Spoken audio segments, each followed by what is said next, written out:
The uncomfortable truth is that you've probably been this person to someone else too. The most painful relationships in your life probably weren't with people who lied to you.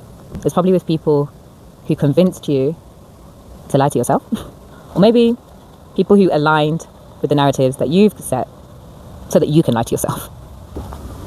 Think about someone who you've loved or liked, trusted deeply, strongly, intensely. Early on in the relationship, everything about them feels coherent. The way they speak, the way they show up, the things they say, the things they do, the way they do them. Confidence reads as reliability, warmth reads as depth, style reads as creativity. This bird, there's so many of them. The ones I found yesterday, there's so many. The fattest avocado in the tree. Anyway. And before realizing it, you have extended a very large line of credit.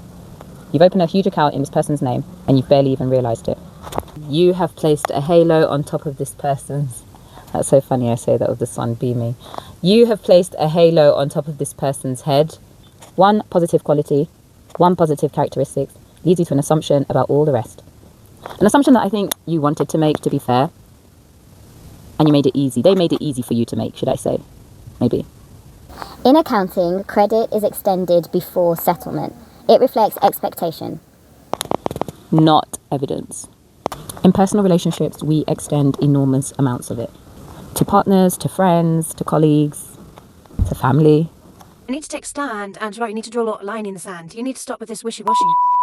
Usually, though, this credit is extended based on when things are going well or when things are easy. Rarely.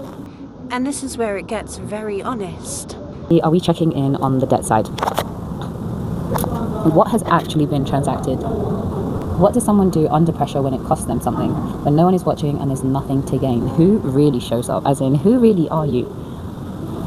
When the pressure mounts and it's no longer about signaling but more about actually doing what you said you would do, what happens then? What happens when it really costs you something? What happens when it's time to make the repayments on that credit that I had extended through? Because one thing's for sure, two things are for certain. That due date's going to roll around. Earnestness is debit. It's something invested, something consumed, something earned, something debted to. It's something put in. In street terms, it's putting some skin in the game. Actually earned. It's not a credit. It's not something that I have an expectation of. It is proof of something done. Something has been put into the fire. Therefore, something has been earned. Therefore, that person is earnest. This is another word, but a deeper word. I think it's like if you go into etymology, I would say earnest is at the core of trust, built slowly over time through repeated behavior. Psychologists call this self-congruence. It's the alignment between internal and external, internal values and external expressions. And so when alignment breaks, you begin to carry two ledgers. The public one, what is believed, and the private one, what is true.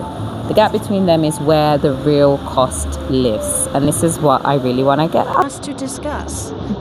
So here's the question, not about the people in your life, but about yourself. How much credit are you extending based on feeling rather than evidence?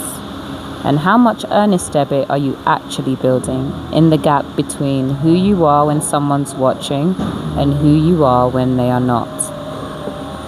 Thank you. Oh, that sounds a bit like I made it all up, isn't it?